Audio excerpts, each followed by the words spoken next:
Forum Vox Populi for the conclave Malhar 2010.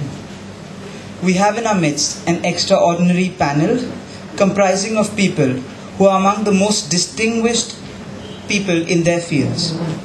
They come from diverse professions, but their works and actions are changing the political scenario and making it accountable to construct a stronger democracy.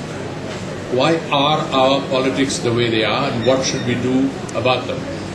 It's a real pleasure to be here at Malhar, especially with a panel as distinguished as Father Cedric, Jason and Hitesh. Many years ago as a student I attended this festival, so it's doubly an honor and pleasure to be here. What I will do is really talk not about my experience in the 2009 elections, but to focus on the theme of this conclave, which is why politics matters. And to many of you as young students, politics and politicians probably has a very negative connotation. And that is for a variety of reasons. When you open the newspaper, all you read about is corruption and the latest scandal and how things are going wrong. But it wasn't always like this. If you look back to the days of our independence struggle, you think of leaders like Mahatma Gandhi, like Jawaharlal Nehru, like Rajaji, Sardar Vallabhbhai Patel, Maulana Azad, Dr. Ambedkar. These were giants. They were people, they were men of ideals, of intellect and of integrity. So something has changed. And what is that? And hopefully in this discussion we will come to terms with some of that. And so what I'd like to focus on in the few minutes that I have is on three themes. What is the role of politics? What is the role of government? And what is the role of citizens? What is our role? Let me start with the role of politics. During my campaign, I was compared a lot to an independent who was much before your time, a man by the name of Meera Sanyal. And he described politics like this. He said politics is about power. But power is not an end in itself. It is merely the means to good governance. I believe that is very, very important.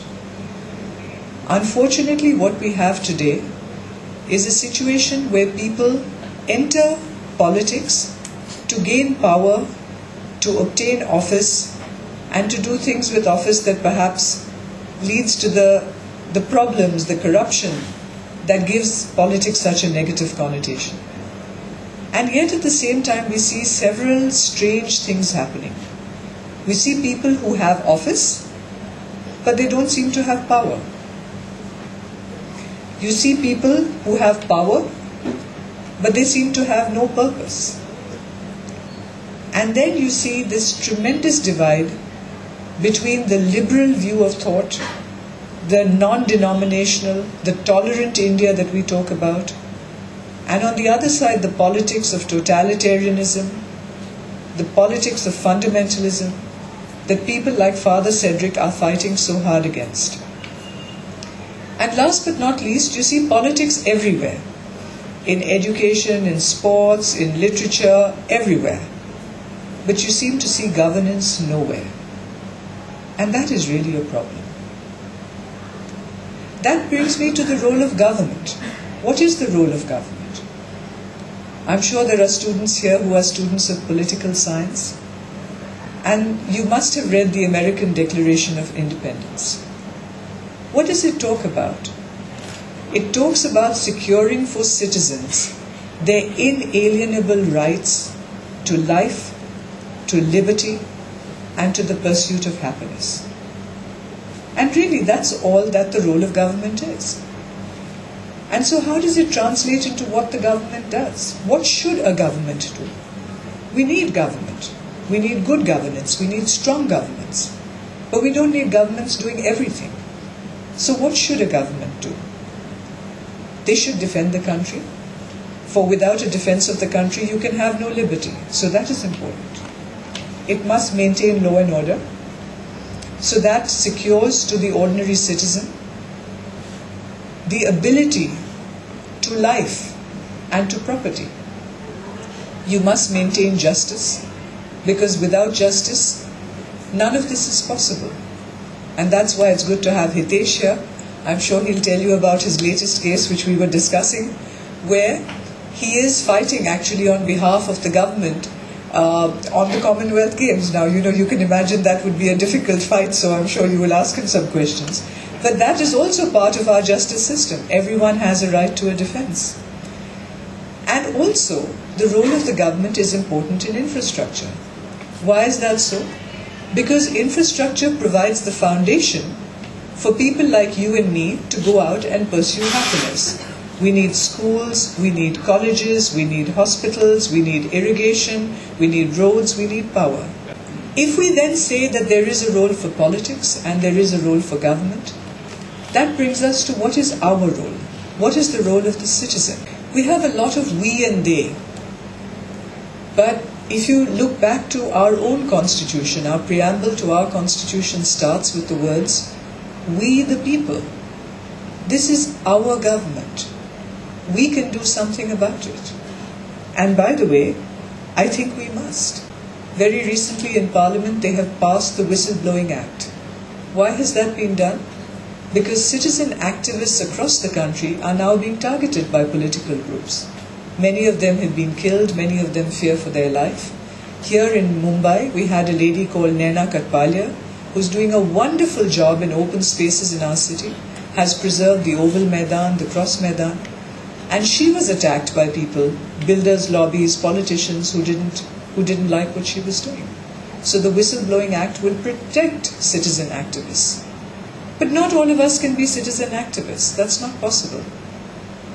But each and every one of us can be active citizens. And I think that's very, very important. You can, as Hitesh says, go out to vote. You can do a lot more.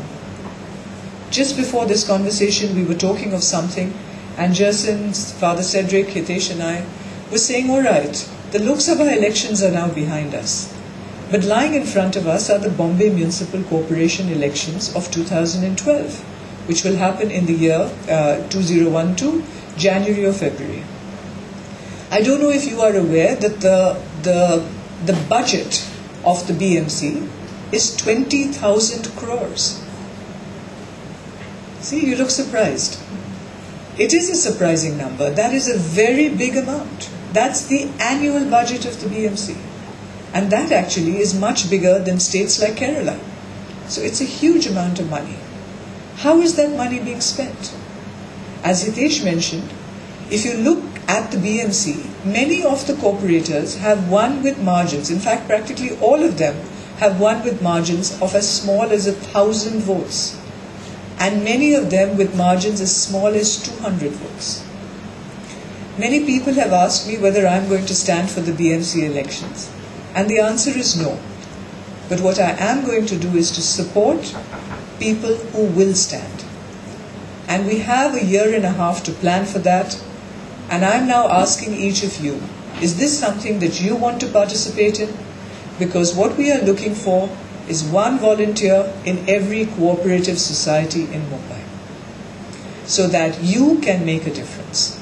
I'd like to close with the words of a wonderful philosopher, a man by the name of Will Durant. And on a lighter note, this is what he said. Don't take politics too seriously. Expect to reform the government only after you have reformed human nature and your own.